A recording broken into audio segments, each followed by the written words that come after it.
Buenos días. Pasamos inmediatamente a la presentación del primer conferencista magistral de hoy, Conrado Tobón, profesor de la Universidad Nacional de Colombia, sede Medellín, con su conferencia Ecohidrología de los páramos andinos. Conrado Tobón tiene ya un largo recorrido en la investigación sobre la hidrología, primero de bosques, cuando trabajó largo tiempo en los bosques nublados de Costa Rica, y desde hace algunos años en su país de origen, Colombia, en la hidrología de los bosques y la hidrología de los páramos. Posteriormente tendremos la conferencia magistral de Elías Mujica, Páramo como paisaje cultural. Les dejo por ahora con el doctor Conrado Tobón.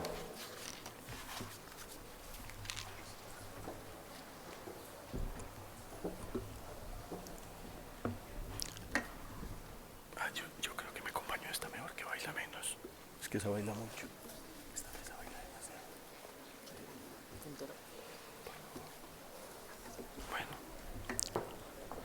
Buenos días, señores participantes en el segundo Congreso Mundial de Páramos, Paramundi, vida en las alturas, también podríamos decir agua desde las alturas.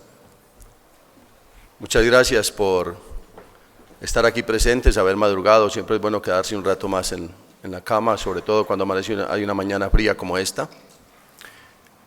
Quiero agradecer a los organizadores del Congreso por la invitación que me hacen y el honor que me hacen de hacer presencia con los conocimientos que he venido juntando de los páramos en este Congreso, especialmente al Proyecto Páramo Andino por la invitación y a ustedes por su presencia.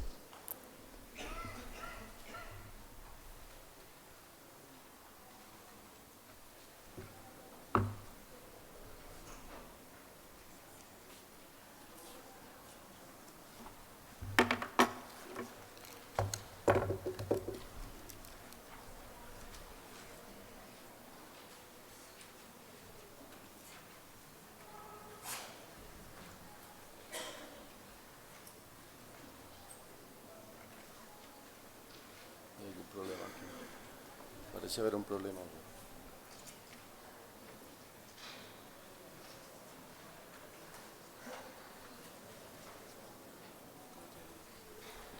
No veo dónde colocaron la presentación. En el escritorio.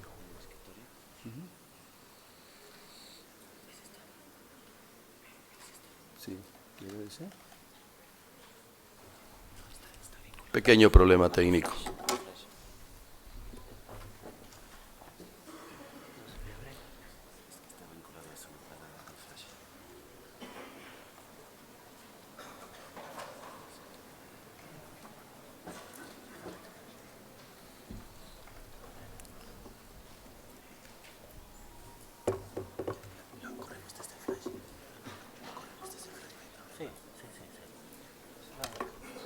Ya lo corro.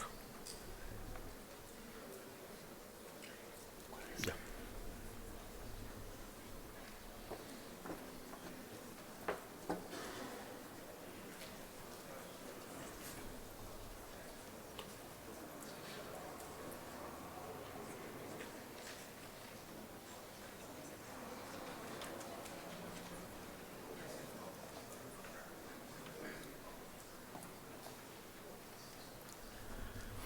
El objetivo de la presentación es tratar de mostrarles a ustedes algunas evidencias científicas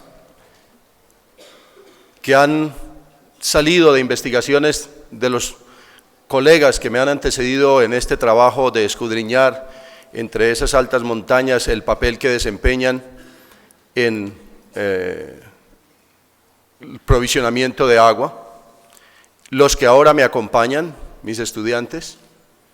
Así que mostrar esas evidencias científicas de la relación que existe entre el clima, medio ambiente, la vegetación, los suelos, para ser ecosistemas que tienen un alto rendimiento hídrico.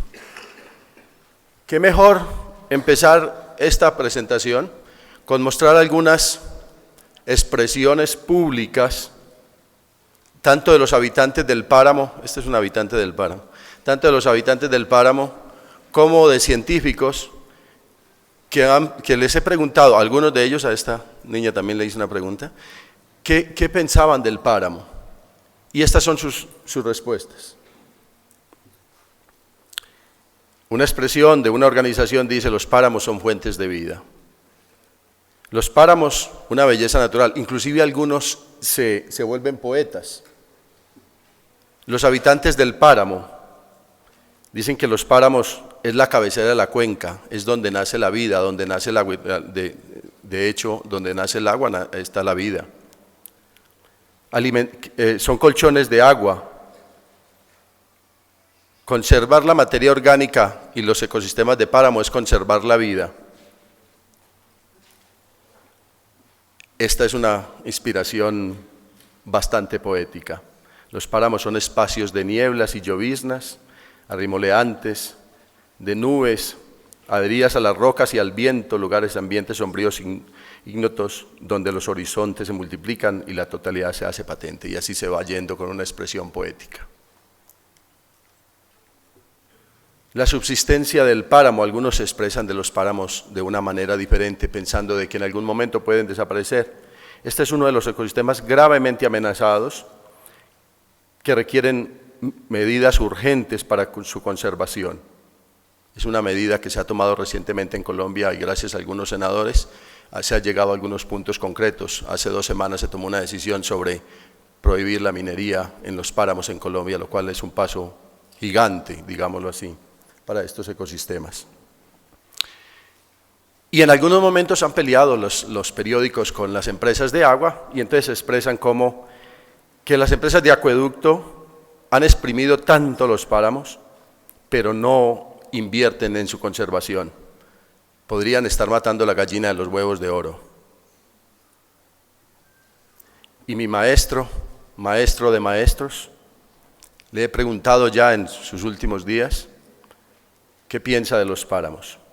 Y dice: a través de procesos incontrolables de cambio de uso del suelo en los páramos, como son los cultivos a gran escala, la expansión de la ganadería, la explotación minera y la comercialización de la fauna y la flora, se ha puesto en peligro el paisaje, el agua, la biodiversidad, y me dijo, y su vida, o sea, la vida de los que dependemos de los páramos.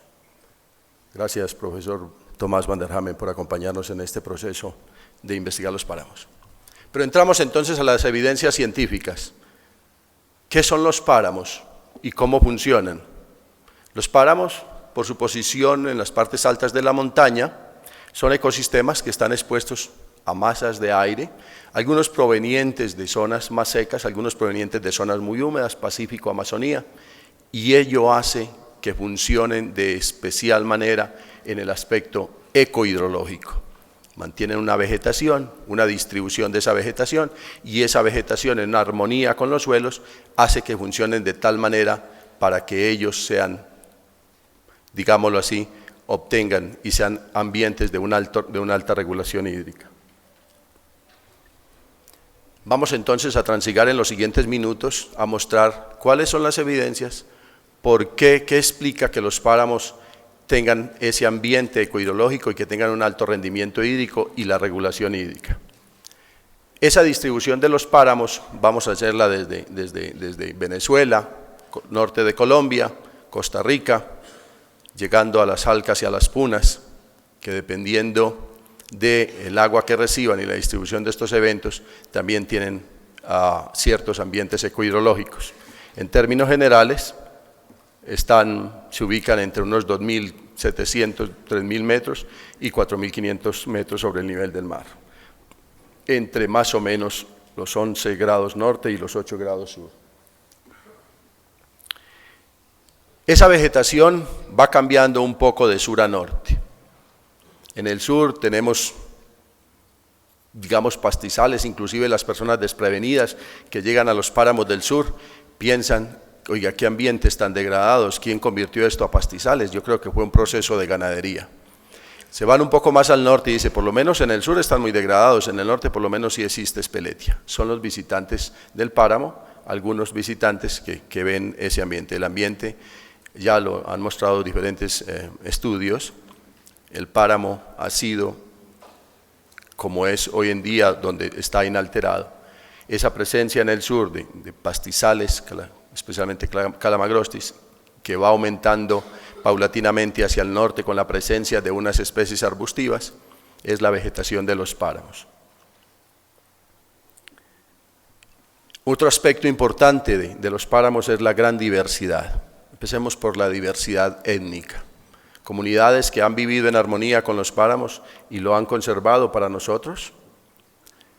Esas comunidades, algunos, para satisfacer sus necesidades, han hecho de algunos pedazos del páramo su vida, pero los páramos siguen mostrando una alta diversidad florística presente en cada uno de ellos con la mirada detallada de nosotros y una alta o una buena diversidad faunística con algunas especies que sobresalen, entre otras, algunas por su tamaño o por su hermosura, como el oso de anteojos.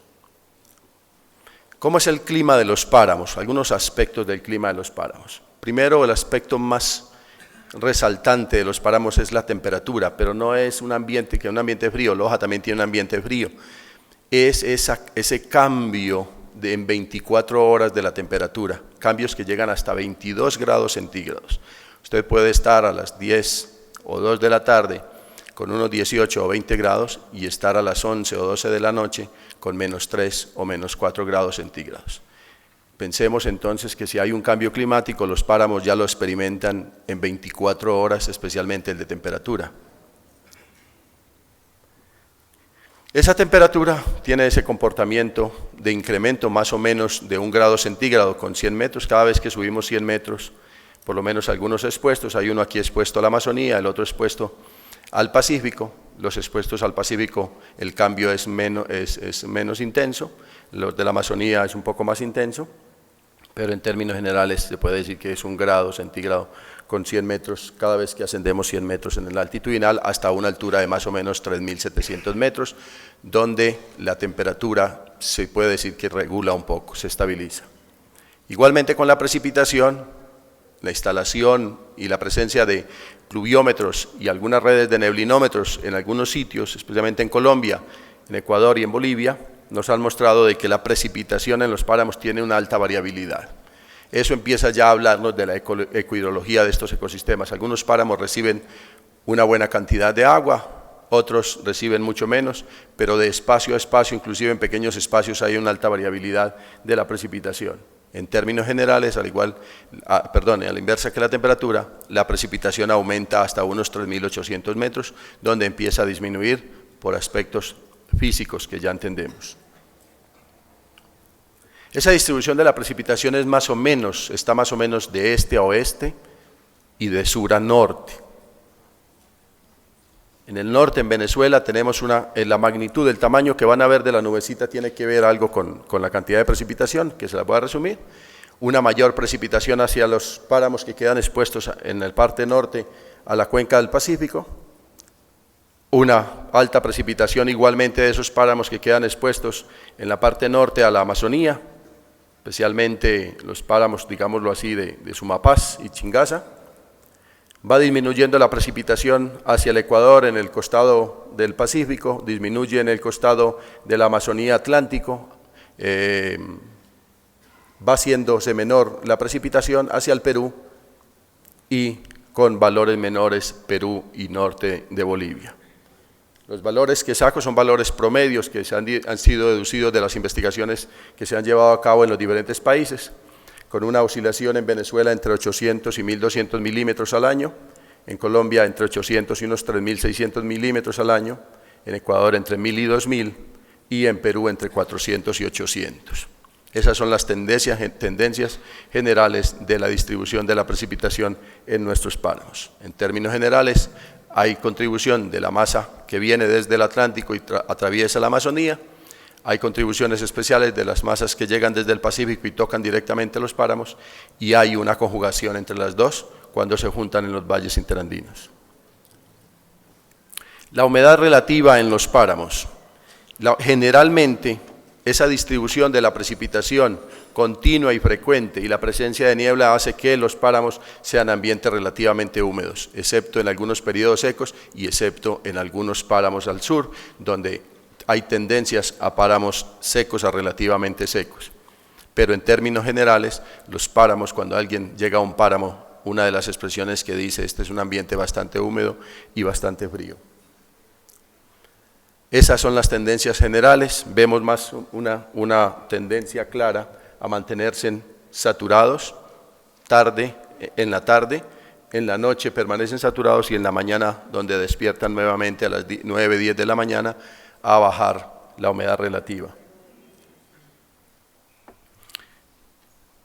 Es un aspecto importante, la velocidad, la dirección del viento le imprime ciertas masas de nubes cargadas de agua o secas, pero la velocidad del viento es un aspecto importante que le imprime cierta característica al aspecto hidrológico. Esa alta velocidad a las cuales están expuestos, velocidad del viento a las cuales están expuestos nuestros páramos, hace que algunos de ellos se sequen en el sur especialmente. Las velocidades, a pesar de mantenerse en promedio en unos 4 metros por segundo, alcanzan valores hasta de 20 metros por segundo, y eso hace de que en algunos campos, en algunos páramos, las precipitaciones sean muy altas, pero en otros sean muy bajas y se hagan ambientes secos. La radiación solar, por la misma presencia constante de nubes tocando los páramos, la que llamamos niebla, y la penetración directamente de estos ecosistemas en esos ambientes nublados, la radiación solar es relativamente baja. Sin embargo, durante los periodos secos, la radiación es alta, y en los páramos que no tienen esta distribución de la precipitación, la radiación es igualmente alta. Vemos cómo, para tomar algunos ejemplos, comparativamente a dos alturas en la misma vertiente, vemos valores de radiación de aproximadamente 400 vatios por metro cuadrado, y para las mismas fechas vemos valores de radiación entre 600 y 800 vatios por metro cuadrado. Los mismos días y las mismas fechas. La única explicación, o la explicación que existe física, es la presencia de esas nubes bloqueando la radiación y haciendo un efecto de radiación difusa. Los doseles de las espeletias, de los pastizales y de los musgos que están, esos 3 estratos que están en los bosques, por esa presencia de niebla y por esa precipitación distribuida durante todo el año, permanecen húmedos. Y eso es un efecto importante que le imprime cierta importancia ecohidrológica a esos ecosistemas, entre las otras variables climáticas.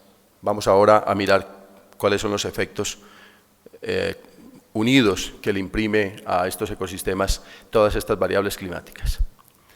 El otro aspecto importante es que la presencia de esa vegetación arbustiva enfrentando esas masas de aire con niebla hace que parte del agua que viene en la niebla quede adherida al dosel. Algunas investigaciones nos han mostrado cómo esa agua que viene en la niebla, cuánta de esa queda en el dosel, y los valores oscilan entre los valores que tenemos medidos, oscilan entre esto. Para páramos que tienen una precipitación de 4.000 milímetros al año, esto realmente es muy bajo. Pero para páramos que tienen precipitaciones de 600, 800 milímetros, pero hay una distribución importante aquí, cuándo está la niebla y cuándo no está. En aquellos páramos donde la niebla es más frecuente en los periodos secos, la contribución es mucho mayor. Vamos a verlo más adelante. En los páramos donde la niebla llega con las lluvias, esa contribución es menos visible, pero hemos notado cómo por aspectos físicos de adhesión, los páramos donde la niebla viene con la lluvia, hay mayor interceptación de la niebla, es decir, mayores aportes directos de la niebla. Ese dosel medio cerrado, arbustivo, no tan cerrado como el de los bosques altoandinos subvecinos, hace que las pérdidas, o digamos así, los valores de esa agua que ingresa, pero que queda en las hojas y regresa, es decir, la interceptación del dosel, sea relativamente bajo comparado con otros ecosistemas. Entonces vamos teniendo por un lado menos pérdidas, adición del agua que viene con la niebla, y aquí menos pérdidas por interceptación. Vemos cómo la distribución de la precipitación, periodo muestreal, tiene bajas pérdidas por interceptación. Si comparáramos eso con los bosques altoandinos mismos, que son sus vecinos y que son los que menos pierden, que siguen perdiendo menos también por interceptación, veríamos cómo este valor es mucho menor, lo cual está explicado tal vez por el índice de área foliar y la cobertura más baja. Los páramos, en su mayoría, donde pisemos páramos, estamos pisando un poco de musgos. Debajo del Calamagrostis y adherido están los musgos, esos briófitos terrestres, llenos, en algunos eso alcanza hasta 50 centímetros, usted se para y es un colchón. El papel que desempeñan estos briófitos en almacenar el agua, en captar el agua y almacenar el agua es bastante importante. Experimentos que hemos llevado a cabo y que estamos publicando muestran cómo un gramo de seco de musgo es capaz de almacenar hasta 11 gramos de agua. Esos son colchones de agua que lo van liberando lentamente, inclusive hemos hecho relaciones entre la capacidad de retención de humedad de estos y la capacidad de liberación y nos han mostrado la tendencia a liberar el agua, lo cual es uno de los aspectos importantes en la regulación hídrica de estos ecosistemas. Aquí vemos cómo es el comportamiento del almacenamiento de agua de los diferentes tipos de musgos. Vemos los valores que alcanzan, siendo el sphagnum tal vez uno de los que mayores son capaces de almacenar agua entre las otras especies existentes en los páramos e igual en algunos de ellos en los bosques altoandinos. Uno de los compartimientos importantes en los páramos son los suelos. Todos, como esta es una familia de parameros, paramunos, digámoslo así, conocemos muy bien los suelos de los páramos. Esos suelos orgánicos, algunos mezclados con cenizas volcánicas, son los grandes responsables de ese almacenamiento de agua y de la regulación hídrica. Algunos se saturan, pero las características importantes que ellos tienen, como una alta infiltración, capaces de almacenar altos volúmenes de agua y que permanecen húmedos durante casi todo el año, hace que estos ecosistemas estén proveyendo esa agua de manera constante, aún después de haber desaparecido el periodo de lluvias. Este es el comportamiento de un periodo, por ejemplo, de la humedad del suelo a 2 profundidades. Vemos cómo se mantiene más o menos constante, periodo de lluvias saturado, periodos cortos, periodos secos. Importante resaltar aquí cómo, aún en los periodos secos, que son muy cortos, los suelos bajan ligeramente su contenido de agua, pero permanecen más o menos estable. Esta figura en la escala de 0 a 1, como debiera de ser, esto aparecería completamente plano, solamente que lo quería resaltar un poco. Basado en esa cantidad de distribución de la humedad del suelo, entonces he proyectado un poco el almacenamiento de agua, es decir, cuánta agua puede almacenar 1 metro de suelo. Parémonos sobre 1 metro de suelo, hablamos una calicata y vemos la cantidad de centímetros de agua que puede almacenar 1 metro de suelo orgánico. Con esta cantidad de agua almacenada, ya verán ustedes cuánto puede almacenar, es decir, si este suelo se secara y fuera un proceso reversible, entonces podría almacenar una precipitación de 690 milímetros de lluvia. La evapotranspiración, en términos generales, en los páramos está regulada por la presencia de la niebla y los espacios que le dan a la radiación para llegar a ella. Específicamente en relación con la presencia de la niebla en estos ecosistemas vemos el comportamiento. Durante días con eventos bajos de niebla, la evapotranspiración es alta. Cuando la niebla se dispara, es decir, se vuelve más densa y cubre el ecosistema, la evapotranspiración baja considerablemente, hasta en algunos puntos hemos encontrado valores de 0 de influjo, y vuelve y se repite este ciclo continuamente. Esto nos da claridad, esto se repite durante todo el año, nos da claridad del efecto especial que tiene la niebla sobre estos ecosistemas. Estas son las tendencias de la evapotranspiración en uno de los páramos, son valores de milímetros por hora, vemos cómo a mediodía generalmente, como en otros ecosistemas, se dispara un poco los procesos de evapotranspiración.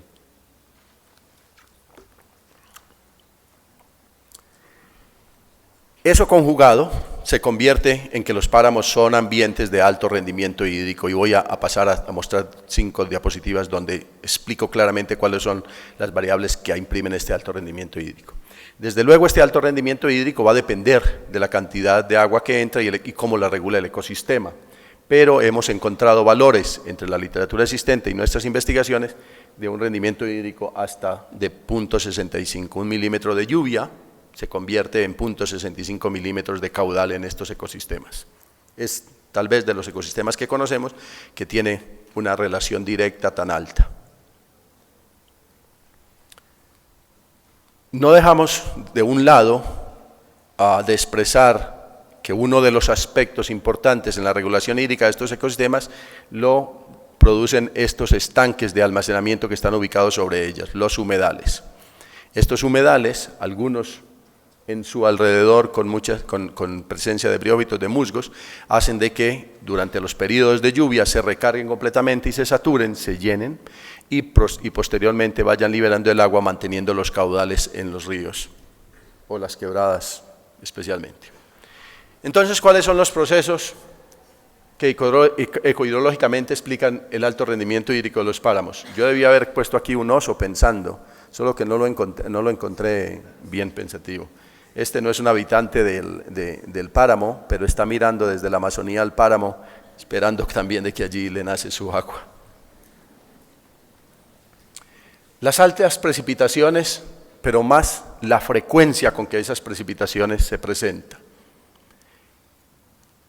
La frecuencia de eventos de precipitación en los páramos es más o menos de 1.64 eventos por día, tomando como evento una precipitación mayor a 0.4 milímetros. Eso quiere decir que en un año, si apenas lloviera una vez al día, pudiera decirse que llueve año 0.5 por cada año periódico del páramo. En páramos secos, páramos más secos, tenemos una frecuencia de 0.61 eventos por día, más o menos 180, 170 días llueve en el año. Segundo aspecto son las menores pérdidas por interceptación. El agua que queda en el dosel de estos páramos es muy baja, por lo tanto es más la cantidad de agua que pasa hacia los musgos y pasa al suelo, con interceptaciones apenas del 9% de la lluvia total en estos ecosistemas.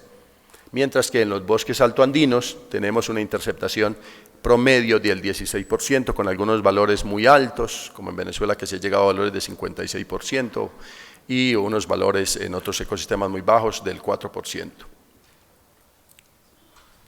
Tercer aspecto, la presencia frecuente de la niebla, con aportes directos y con restricciones a la evapotranspiración, ya que los doseles de estos ecosistemas permanecen húmedos y desde luego un dosel húmedo disminuye la evapotranspiración, así lo muestran datos de flujo cinemático. La baja radiación solar, esa presencia de esa capa de nubes por encima o cubriendo el ecosistema mismo, hace de que las pérdidas por evapotranspiración, es decir, la incidencia sobre el ecosistema, sean bajas. Esos valores oscilan entre 200 y 250 vatios por metro cuadrado en promedio. La alta humedad del suelo, no solamente la alta humedad del suelo contribuye a que haya un alto rendimiento hídrico, también contribuye a restringir la evapotranspiración. Recuerde que muchos de las especies que no están adaptadas no transpiran mientras el suelo está completamente saturado. Eso se convierte también en otro aspecto que restringe las pérdidas en estos ecosistemas.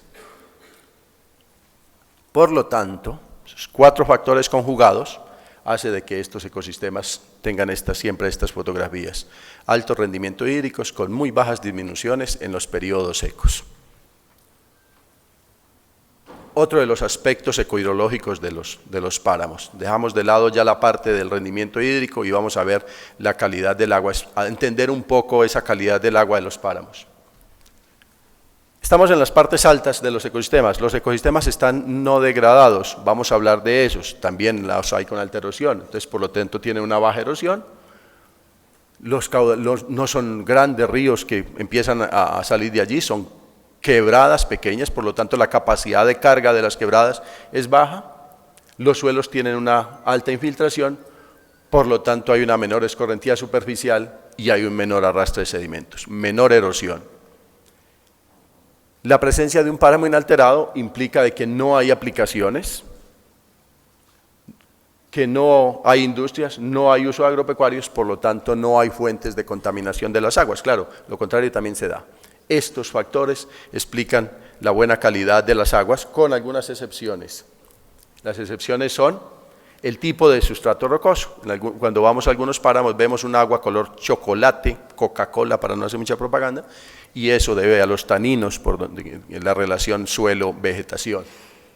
Pero el otro aspecto importante que le imprime buena calidad a las aguas es que el agua va recorriendo desde las partes más altas, 4.000 metros, a llegar a 2.000 metros o más, y en esas cascadas constantes se oxigena el agua, convirtiéndola en agua potable.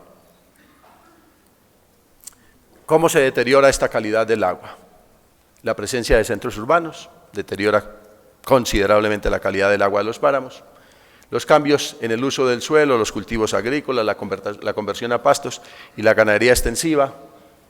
Pasamos aquí a ver un suelo con contenidos de nitrógeno alto, un agua, perdón, y la minería, desde luego, es una de las amenazas grandes, como lo veremos enseguida.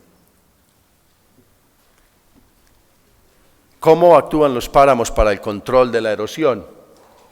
La presencia de esa vegetación rastrera, especialmente la alta densidad de los pastizales y la presencia del musgo debajo de esos pastizales, evita de que esa energía cinética que tienen las gotas de agua contribuya, o sea, cumpla con su acción de erosionar los suelos. Y ese musgo además distribuye el agua homogéneamente, por lo tanto la energía se pierde completamente y se baja la erosión casi a cero. Pero además la alta porosidad de los suelos, la alta infiltración, le generan una muy baja escorrentía superficial en los páramos que no están degradados.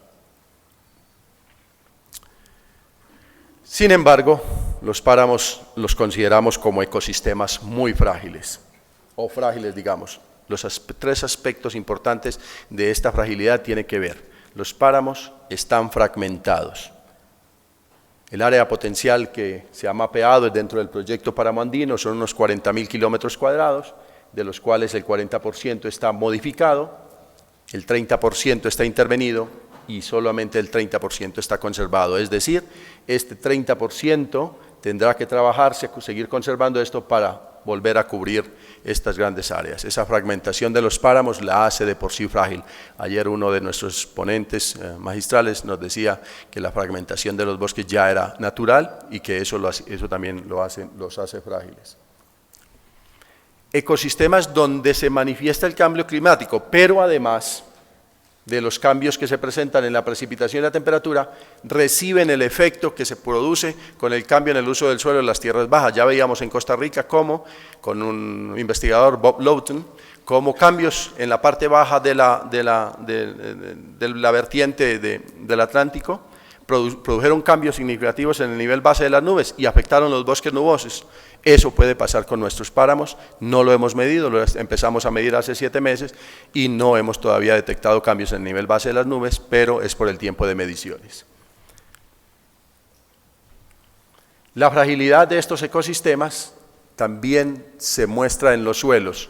Son suelos que por su composición son ligeramente frágiles a los cambios climáticos, algunos altamente frágiles, como aquellos que están expuestos a secamientos por periodos prolongados. Eso es irreversible en los suelos orgánicos, por lo tanto esa fragilidad se manifiesta en estos.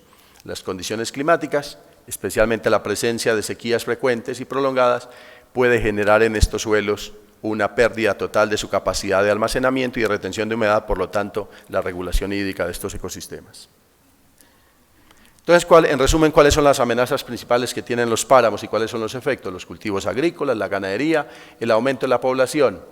En términos generales, hay pérdida de suelos, hay aumento de la erosión, hay cambios en las propiedades de los suelos, las hidrofísicas. Desde luego, no he metido aquí la parte de diversidad, se pierde la diversidad biológica de estos ecosistemas. Hay cambios en la calidad del agua y hay todos los anteriores, destrucción completamente. Claro, cuando desaparece la vegetación y desaparece el suelo, desaparecen todos los otros aspectos que hemos enumerado. La reforestación, especialmente donde no se entiende de la vegetación natural y se piensa restaurar no sé qué, lo perdido, y restaurarlo con sistemas que no son apropiados para estos sitios.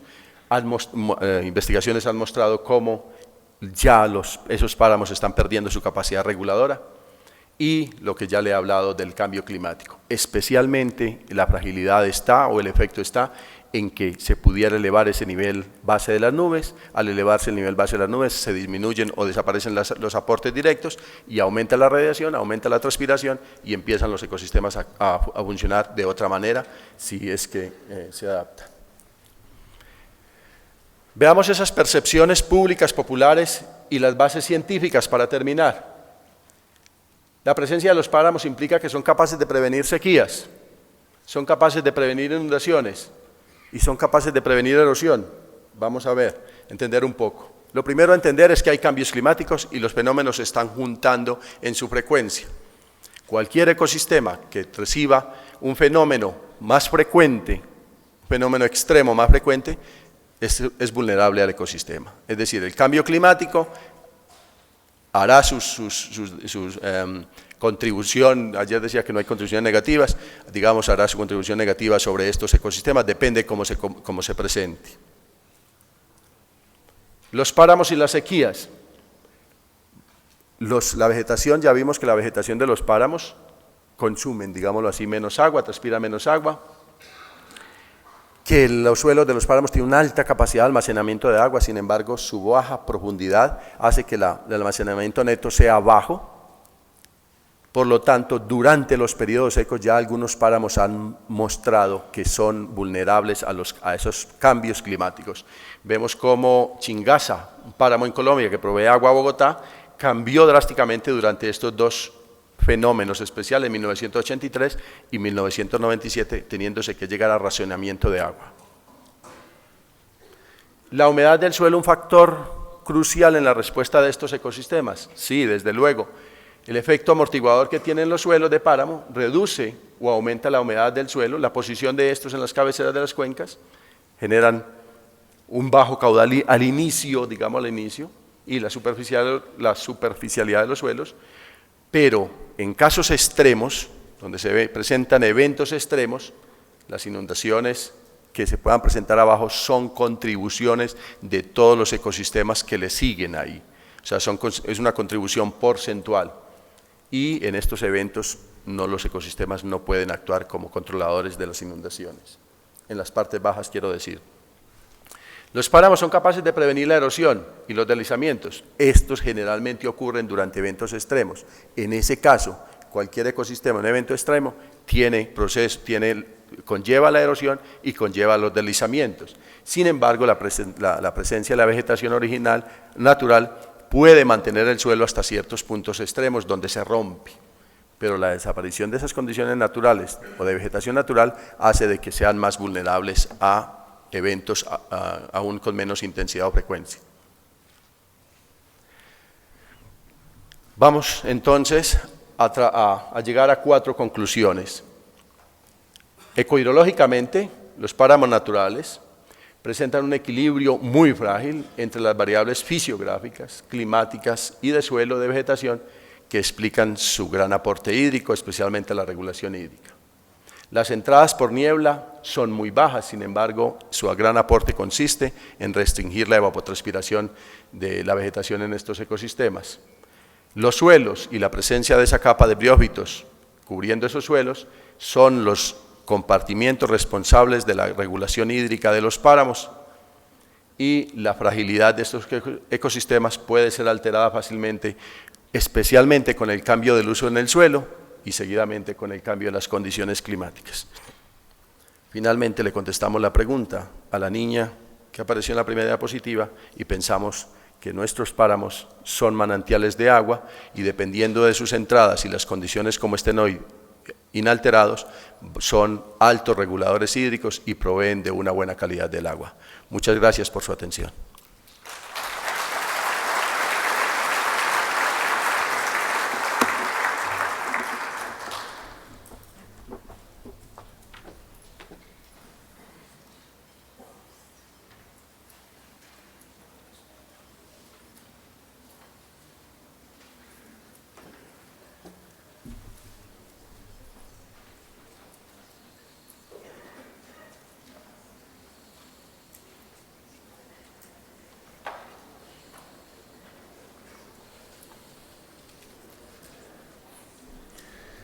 Muchas gracias, Conrado.